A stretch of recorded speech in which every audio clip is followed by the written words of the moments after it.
ನಮಸ್ಕಾರ ವೀಕ್ಷಕರೇ, ಶ್ರೀಗರಿ ವಾರ್ತೆಗರಿಗೆ ಸ್ವಾಗತ. ದಿನಾಂಕ ಜುಲೈ 27, 2026ರಂದು ಮೈಸೂರಿನ ಸಿದ್ಧಾರ್ಥನಗರದಲ್ಲಿರುವ ಜಿಲ್ಲಾಧಿಕಾರಿ ಕಚೇರಿ ಮುಂಭಾಗ ವಿವಿಧ ಬೇಡಿಕೆ ಈಡೇರಿಕೆಗೆ ಆಗ್ರಹಿಸಿ ರಾಜ್ಯ ಕಬ್ಬು ಬೆಳೆಗಾರರ ಸಂಘದಿಂದ ಸೋಮವಾರ ಪ್ರತಿಭಟನೆ ನಡೆಸಿದರು. ಸಂಘದ ಅಧ್ಯಕ್ಷ ಹಳ್ಳಿಕೆರೆ ಹುಂಡಿ ಭಾಗ್ಯರಾಜ್, ಪದಾಧಿಕಾರಿಗಳಾದ ಎಚ್.ಎಸ್. ರಾಜು, ಪ್ರಕಾಶ್ ಗಾಂಧಿ, ರಾಜಣ್ಣ, ಮಾದಪ್ಪ ಹಾಗೂ ಮತ್ತಿತರರು ಉಪಸ್ಥಿತರಿದ್ದರು. ಪ್ರತಿಭಟನೆಯ ನಂತರ ಜಿಲ್ಲಾ ಪಂಚಾಯಿತಿ ಕಚೇರಿ ಆವರಣದಲ್ಲಿ ಸಚಿವ ಡಾಕ್ಟರ್ ಯತೀಂದ್ರ ಸಿದ್ದರಾಮಯ್ಯರವರನ್ನು ಭೇಟಿ ಮಾಡಿದ ಪ್ರತಿಭಟನಾಕಾರರು ಬರಪೀಡಿತ ಪ್ರದೇಶಗಳಿಗೆ ಭೇಟಿ ನೀಡಿ ಸರ್ಕಾರದಿಂದ ತಕ್ಷಣ ಬರ ಘೋಷಣೆ ಮಾಡಿಸಬೇಕೆಂದು ಸೇರಿ ವಿವಿಧ ಬೇಡಿಕೆ ಈಡೇರಿಸುವಂತೆ ಮನವಿ ಸಲ್ಲಿಸಿದರು. ಇದಕ್ಕೆ ಪ್ರತಿಕ್ರಿಯಿಸಿದ ಸಚಿವ ಡಾಕ್ಟರ್ ಯತೀಂದ್ರ ಸಿದ್ದರಾಮಯ್ಯ, ಬಣ್ಣಾರಿ ಸಕ್ಕರೆ ಕಾರ್ಖಾನೆ ಮಾಲೀಕರೊಂದಿಗೆ ಸಭೆ ನಡೆಸಿ ರೈತರ ಬಾಕಿ ಹಣ ಪಾವತಿಸಲು ಕ್ರಮ ಕೈಗೊಳ್ಳುವುದಾಗಿ ಭರವಸೆ ನೀಡಿದರು.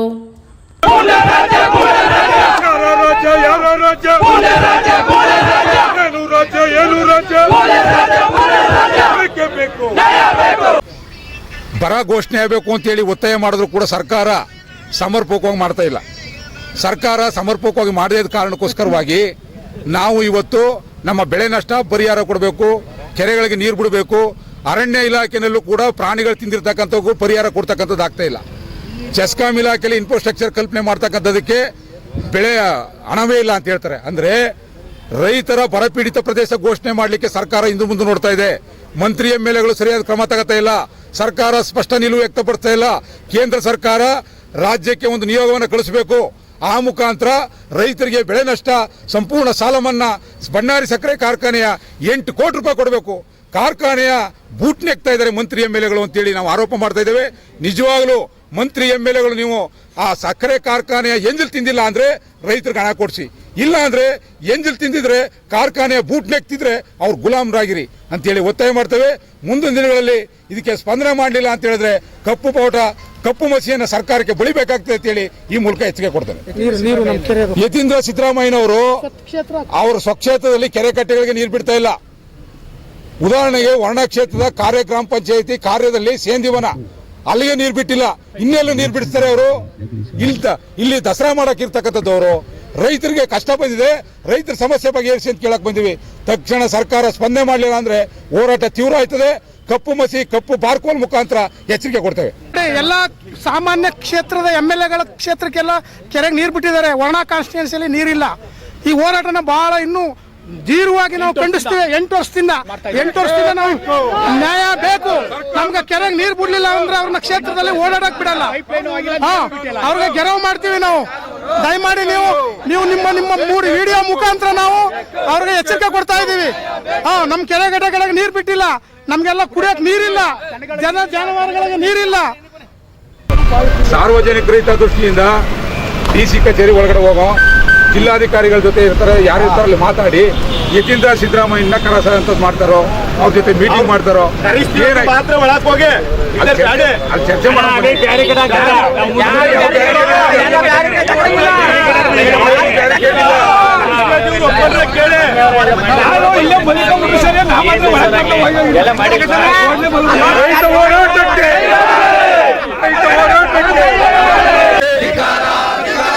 ರೈತರಿಗೆ ಬಳ ಪರಿಹಾರ ನೀಡದ ಸರ್ಕಾರಕ್ಕೆ, ಕಬ್ಬು ಬಾಕಿ ಕೊಡದ ಸರ್ಕಾರಕ್ಕೆ, ಅಯ್ಯಯ್ಯೋ ಬರ ಪೀಡಿತ ಪ್ರದೇಶಕ್ಕೆ ಬರದ ಎಂಪಿ ಎಂಎಲ್ಎಗಳಿಗೆ, ಬರ ಪೀಡಿತ ಪ್ರದೇಶಕ್ಕೆ ಬರದ ಸರ್ಕಾರಕ್ಕೆ, ನಷ್ಟ ಕೊಡದ ಸರ್ಕಾರಕ್ಕೆ, ಆಡಳಿತಕ್ಕೆ, ರೈತರ ಕಷ್ಟ ಕೇಳದ ಸರ್ಕಾರಕ್ಕೆ, ನೀವು ಪೊಲೀಸರು ನಿಮ್ಗೆಲ್ಲ ಸುಗರು ಶಕ್ತಿ ಕೊಡೋದು, ಈ ರಾಗಿ ಜೋಳ ಇವು ಕಡೆ ನಾವು ತಂದಿರೋದು. ನಿಮ್ಗೆ ಶಕ್ತಿ ಕೊಡೋ ತಿನ್ನಕ್ಕೆ ಶಕ್ತಿ ಕೊಡ್ತಲ್ಲ ಅದ ತಂದಿರೋದು. ನಾವೇನು ಇಲ್ಲಿ ಪಾಮ್ ತಂದಿಲ್ಲ, ಸ್ಮೋಕ್ ಪಾಮ್ ತಂದಿಲ್ಲ, ನಿಮ್ಗೆ ಒಡೆಯಕ್ಕೆ ಪಾರ್ಕೊಂಡು ತಂದಿವಿ. ಯಾಕೆ ಅಂತ ಹೇಳಿದ್ರೆ ಎಂಎಲ್ ಸರ್ಕಾರಕ್ಕೆ ಬುದ್ಧಿ ಕಲಿಸಕ್ಕೆ, ಮಂತ್ರಿಗಳಿಗೆ ಸರಿಯಾದ ರೀತಿಯಲ್ಲಿ ಪಾಠ ಹೇಳಕ್ ತಂದಿರೋದು. ನಮ್ಗೆ ಕೆರೆ ಕಟ್ಟೆಗಳಿಗೆ ನೀರಿಲ್ಲ, ಕುಡಿಯಕ್ಕೆ ನೀರಿಲ್ಲ, ಜಾನುವಾರುಗಳು ಮೇವಿಲ್ಲ, ಕಪ್ಪು ಉಳುತ್ತಾ ಇದೆ, ಸೂರ್ಯಕಾಂತಿ, ಜೋಳ, ರಾಗಿ ಎಲ್ಲ ಉಳುತ್ತಾವೆ. ಇದಕ್ಕೆಲ್ಲಕ್ಕೂ ನಿಮ್ ಸರ್ಕಾರ ಬರ ಪರಿಹಾರ ಘೋಷಣೆ ಮಾಡಿದ್ರು, ಬರ ಜಿಲ್ಲೆ ಮಾಡಿದ್ರೆ ನಾವೇ ಕೊಡ್ತೀವಿ ನಿಮಗೆ.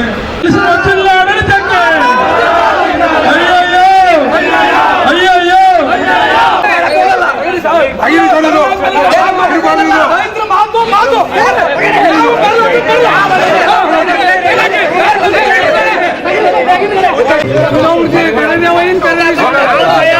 ಅಧಿಕಾರಿಗಳು ಸಾಯ್ತಾ ಜಾನುವಾರುಗಳು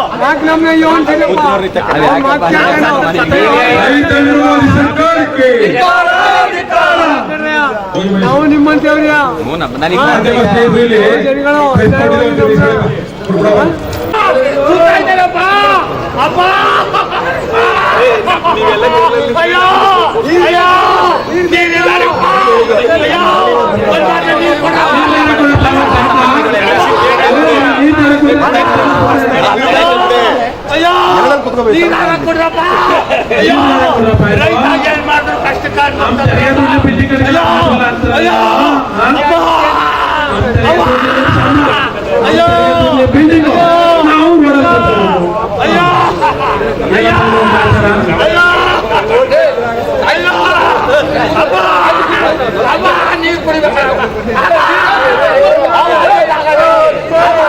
ನೀರು ಕೊಡುವ ಸರ್ಕಾರಕ್ಕೆ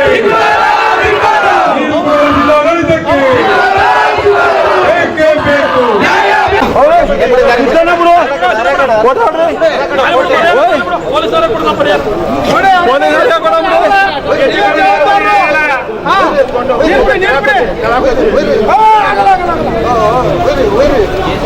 ಅಲ್ಲ ಒಳ ಕುಂಡಿಸಿ ಕರ್ಕೊಂಬಿಟ್ಟು ಪೊಲೀಸರು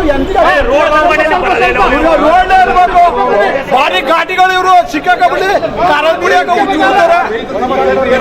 ಏನಂತ ಗೊತ್ತಿಲ್ಲ ಅವ್ರಿಗೆ ಸರ್ ನಮ್ದೇನಿಲ್ಲ ಅಲ್ಲಿಗೆ ಹೋಗ್ಬಿಡಿ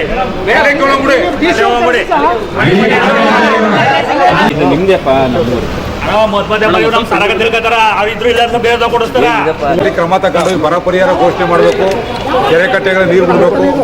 ನಮ್ಮ ಹಳ್ಳಿನಲ್ಲಿ ಮೇವಿಲ್ಲ, ಇವೆಲ್ಲವನ್ನು ಕೂಡ ಕ್ರಮ ತಗೊಳ್ಳಿಲ್ಲ ಅಂತ ಹೇಳಿದ್ರೆ ಮುಂದೆ ಬರ್ತಕ್ಕಂಥ ಮಂತ್ರಿ MLAಗಳಿಗೆ ಕಪ್ಪು ಬಾವುಟ ಕಪ್ಪು ಮಸಿ ಮೂಲಕ ಬಾರ್ಕೋಡ್ ಚಳವಳಿ ಮುಖಾಂತರ ಎಚ್ಚರಿಕೆ ಕೊಡಬೇಕಾಯ್ತು ಅಂತ ಹೇಳಿದ್ರು.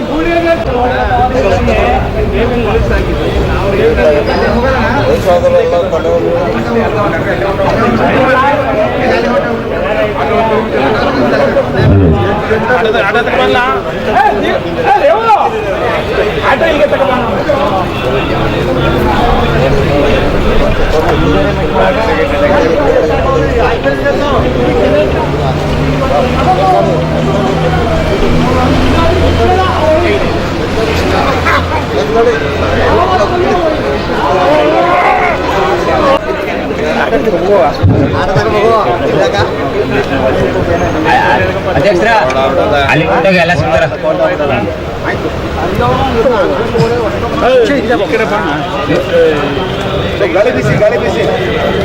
ಗಾಳಿ ಬೀಸ ಟವಲ್ ಬೀಸ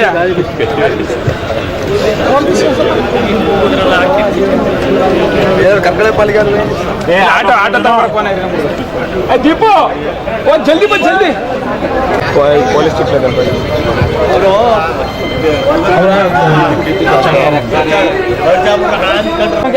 ಆಟೋದಲ್ಲಿ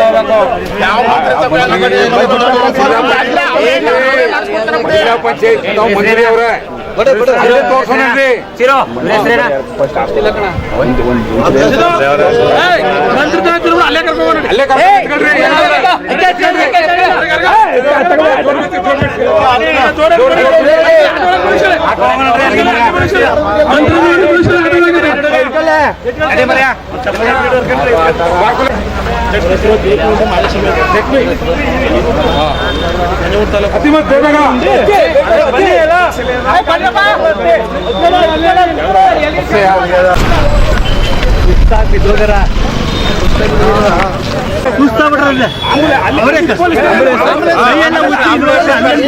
ಅಲ್ಲೇ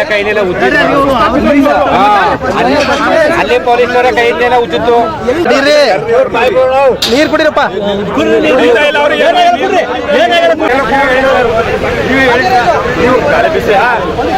ಬೆಂಗಳೂರಿಗೆ ಹೋದ್ರೆ ಬೆಂಗಳೂರಲ್ಲಿ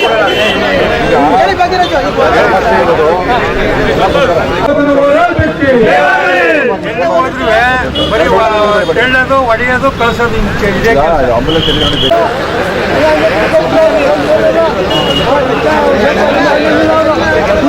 ನೀರು ಕೂಡ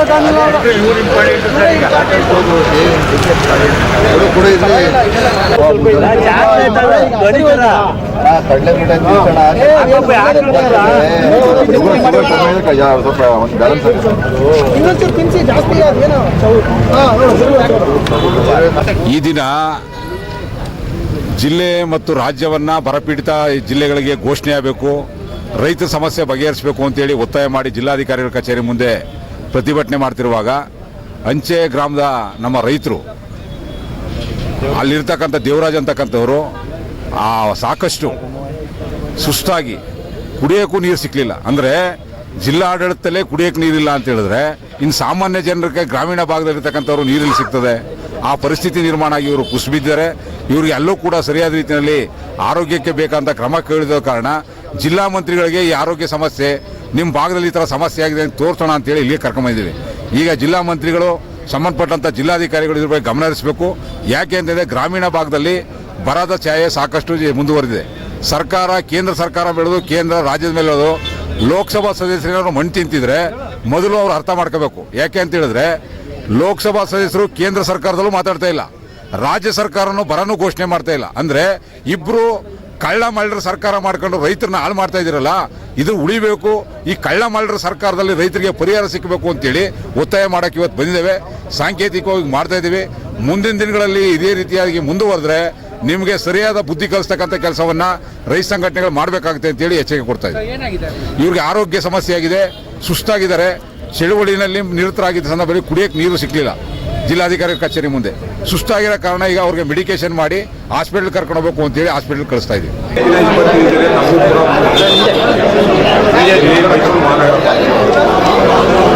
ಚಾಮರಾಜನಗರ, ಮೈಸೂರಲ್ಲಿ ರಾಜ್ಯದಲ್ಲಿ ಬರಪೀಡಿತ ಮುಖ್ಯಮಂತ್ರಿಗಳು ಯಾವುದು ಬೆಳೆ ಹಾಕ್ಬೇಡಿ, ಡ್ಯಾಮ್ಗಳಲ್ಲಿ ನೀರಿಲ್ಲ, ಮಳೆ ಇಲ್ಲ ಅಂತೇಳಿ ಮುಖ್ಯಮಂತ್ರಿಗಳು ಹೇಳ್ತಾರೆ. ಕೇಂದ್ರ ಸರ್ಕಾರ ಒಂದು ಕಡೆ ಚೆಲ್ಲಾಟ ಏನಂತ ಲೋಕಸಭಾ ಸದಸ್ಯರು ಯಾರು ಬಾಯಿ ಬಿಟ್ಟು ಮಾತಾಡ್ತಾರೆ.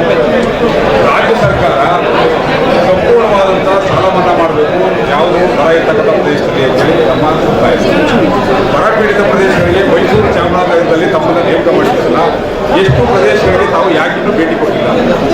ನಮ್ಮ ಭಾಗದಲ್ಲಿ ರೈತರು ಇವತ್ತು ನೋಡಿ ಕಡಿಮೆ ಇದ್ದಾರೆ, ಎಲ್ಲ ಒಣಗಿದಾವೆ. ಒಣಗಿ ಎಲ್ಲ ಹಾಳಾಯ್ತಾದ ಪರಿಸ್ಥಿತಿ ಭಾಳ ವಿಪತ್ತು ಹೋಗ್ತದೆ.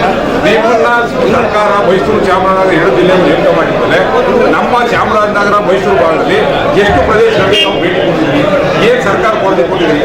ರೈತರು ಇವತ್ತು ಕುಡಿಯ ನೀರಿಲ್ಲದ ಪರಿಸ್ಥಿತಿಯಲ್ಲಿ ಜಾನುವಾರುಗಳಿಗೆ ನೀರಿಲ್ಲ, ಕುಡಿಯಕ್ಕೆ ತಿನ್ನಕ್ಕೆ ನೀರಿಲ್ಲ. ನಾವು ಇಷ್ಟೆಲ್ಲ ಸಂಕಷ್ಟದಲ್ಲಿರ್ತಕ್ಕಂಥ ಪರಿಸ್ಥಿತಿಯಲ್ಲಿ ನೀವು ಸರ್ಕಾರ ಇನ್ನೂ ರೈತರ ನೆರವಿಗೆ ಯಾಕೆ ಬಂದಿಲ್ಲ? ಪ್ರತಿ ಎಕರೆಗೆ 50,000 ರೂಪಾಯಿ ಬರ ಪರಿಹಾರನ ಘೋಷಣೆ ಮಾಡಬೇಕು ಅಂತೇಳಿ ನಾವು ಆಗ ವರ್ಷ ಒತ್ತಾಯ ಮಾಡ್ತೀವಿ.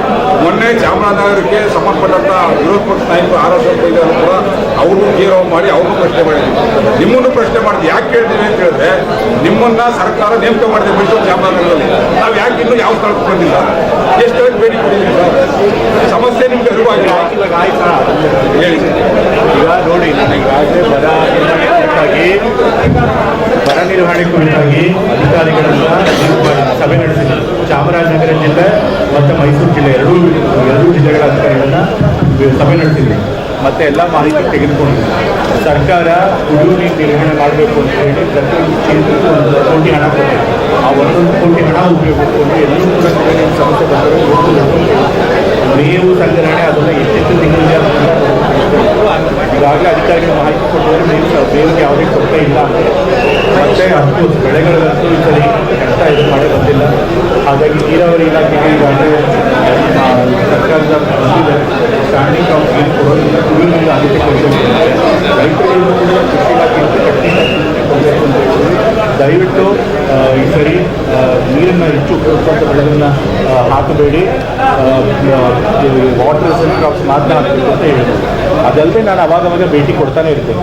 ಅದು ಮತ್ತೆ ನೀವು ಬರ ಘೋಷಣೆ ಮಾಡಬೇಕು ಅಂತ ಹೇಳ್ತೀರಿ, ಪರಿಹಾರ ಕೊಡಬೇಕು ಅಂತ ಹೇಳ್ತೀವಿ. ಬರ ಘೋಷಣೆ ಮಾಡಬೇಕು ಅಂತಂತಂದರೆ ಅದಕ್ಕೊಂದು ಕ್ರೈಟೀರಿಯಾ ಇರುತ್ತೆ. ಸುಮ್ಮನೆ ಹಾಗೆ ಸರ್ಕಾರ ಯಾವುದೇ ಮಾನದಂಡಗಳನ್ನ ಪಾಲನೆ ಮಾಡದೆ ಬರ ಘೋಷಣೆ ಮಾಡೋದಕ್ಕೆ ಆಗೋದಿಲ್ಲ. ಇಷ್ಟು ವಾರಗಳ ತನಕ ಡೆವಲಪ್ಮೆಂಟ್ ಆಗಬೇಕು, 40%ಗಿಂತ ಹೆಚ್ಚು ಮಳೆ ಕೊರತೆ ಆಗಿರಬೇಕು, ಸಾಯಿಲ್ ಮಾಯಿಶ್ಚರ್ ಇರಬೇಕು, ಇಷ್ಟು ಪ್ರದೇಶದಲ್ಲಿ ಬೆಳೆ ನಾಶ ಆಗಿರಬೇಕು, ಇದೆಲ್ಲ ಕ್ರೈಟೀರಿಯಾ ಇರುತ್ತೆ. ಕೇಂದ್ರ ಸರ್ಕಾರದಿಂದ ಕೂಡ ತಂಡದವರು ಬಂದು ಅದನ್ನು ನೋಡಿಬಿಟ್ಟು ಅವರು ಕೂಡ ವರದಿ ಕೊಟ್ಟು ಆಮೇಲೆ ಬರ ಘೋಷಣೆ ಮಾಡಬೇಕು. ಬರಪೀಡಿತ ಪ್ರದೇಶ ಅಂತ ಘೋಷಣೆ ಮಾಡ್ತಾರೆ. ಆ ಪ್ರಾಸೆಸ್ ನಡೀತಾ ಇದೆ. ಇನ್ನೊಂದು ಸ್ವಲ್ಪ ವಾರಗಳು ಮಳೆ ಬರಲಿಲ್ಲ ಅಂತ ಮಳೆ ಬರ್ತಾ ಇದೆ ಅಂದರೆ ಬರ ಘೋಷಣೆ ಆಗುತ್ತೆ. ಬರ ಘೋಷಣೆ ಆದಮೇಲೆ ನಮಗೆ ಸ್ಟೇಟ್ ಡಿಸಾಸ್ಟರ್ ಫಂಡ್ಸ್ ಬರುತ್ತೆ. ಅದರ ಆಧಾರದ ಮೇಲೆ ನಾವು ರೈತರಿಗೆ ಪರಿಹಾರ ಘೋಷಣೆ ಮಾಡ್ತೇವೆ. ಆಮೇಲೆ 8 ಕೋಟಿ ರೂಪಾಯಿನ ನಮ್ಮ ತಂದೆಯವರು ಆದೇಶ ಮಾಡಿರ್ತಕ್ಕಂಥ ಬಂಡೇರಿ ಸಕ್ಕರೆ ಕಾರ್ಖಾನೆ 1 ಟನ್ನಿಗೆ 50 ರೂಪಾಯಿ ಹೆಚ್ಚುವರಿ ಕೊಡಬೇಕು. ಕಾರ್ಖಾನೆನ ಇವತ್ತಿಂದ ನಾಳೆ ಪ್ರಾರಂಭ ಮಾಡ್ತಾ ಇದ್ದಾರೆ.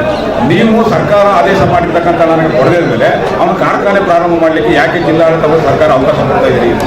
ಹಿಂದೆ ಮುಖ್ಯಮಂತ್ರಿಗಳಿದ್ದವರು ಅದಕ್ಕೆ ಸಭೆ ಕರೆದು ಎಲ್ಲ ಖಾಸಗಿ ಸರ್ಕಾರಿ ಅವ್ರ ಸಂಸ್ಕೃತಿ ಅದನ್ನು ಒಪ್ಪಿಕೊಂಡು ಅವ್ರು ಮಾಡಿದ್ದಾರೆ. ಈಗ ಒಪ್ಪಿಕೊಂಡು ಆ ಮಾತನ್ನು ನಿಲ್ಲಿಸಿದ್ರೆ ನಾವು ಕರೆದುಬಿಟ್ಟು ಮಾತನಾಡ್ತೀನಿ, ಅವ್ರಿಗೆ ಎಚ್ಚರಿಕೆ ಕೊಡ್ತೀನಿ, ಆಗಿಲ್ಲ ಅಂತಂದ್ರೆ ಸರ್ಕಾರ ಈಗ ಆಗಿದೆ ಸರ್, ಅವರು ಕೊಡ್ತಾ ಇಲ್ಲ, ಕೋರ್ಟ್ಗೆ ಹೋಗ್ತೀವಿ ಅಂತೇಳಿ ಮತ್ತೊಂದು ಮಾಡ್ತಾ ಇದ್ದಾರೆ. ಆಮೇಲೆ ಚೆಸ್ಕಾಮಲ್ಲಿ ಹೆಚ್ಚುವರಿ ಕೆಲಸ ಮಾಡಬೇಕು ಅಂತ ಹೇಳಿದ್ರೆ ದುಡ್ಡಿಲ್ಲ ಅಂತ ಹೇಳ್ತಾರೆ ಚೆಸ್ಕಾಮಲ್ಲಿ. ಮತ್ತೆ ಕೆರೆ ಕಟ್ಟೆಗಳಿಗೆ ನೀರು ಬಿಡ್ತಕ್ಕಂಥದ್ದಲ್ಲಿ ಕುಡಿಯ ನೀರು ಆದ್ಯತೆ ಇರತಕ್ಕಂಥದ್ದಲ್ಲಿ ಕೆರೆ ಕಟ್ಟೆಗಳಿಗೆ ಸ್ವಲ್ಪ ನೀರು ಹರಿಸ್ತಕ್ಕಂಥ ಕೆಲಸ ಆಗುತ್ತೆ. 8 ಕೋಟಿ ರೂಪಾಯಿ ಮೈಸೂರು ಚಾಮರಾಜನಗರ ಜಿಲ್ಲೆ ಒಂದರಲ್ಲೇ ಬಣ್ಣಾರಿ ಸಕ್ಕರೆ ಕಾರ್ಖಾನೆ ಅಂತಕ್ಕಂಥ 8 ಕೋಟಿ ಹಣ ಕೊಡಬಹುದು.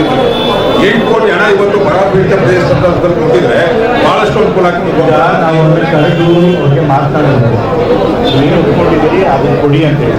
ಅದನ್ನು ಮೀರಿ ಅವ್ರು ಕೋರ್ಟ್ಗೆ ಹೋಗ್ತಾರೆ ಅಂತಂದ್ರೆ ಅದು ಅವ್ರಿಗೆ ಇರೋ ಹಕ್ಕು, ನಾವು ಏನು ಮಾಡ್ತೀವಲ್ಲ. ಬಟ್ ಆದರೂ ಕೂಡ ಕರೆದು ಆದಷ್ಟು ಬೇಗ ಪರಿಹಾರ ಮಾಡ್ಕೊಂಡು ಪ್ರಯತ್ನ ಮಾಡ್ತೀವಿ. ಮತ್ತೆ ಮುಂದಿನ ವಾರ್ತೆಗರಿಯಲ್ಲಿ ಭೇಟಿಯಾಗೋಣ. ಶ್ರೀಗರಿ, ನಿಮ್ಮ ಮನದಾಳದ ಗರಿ.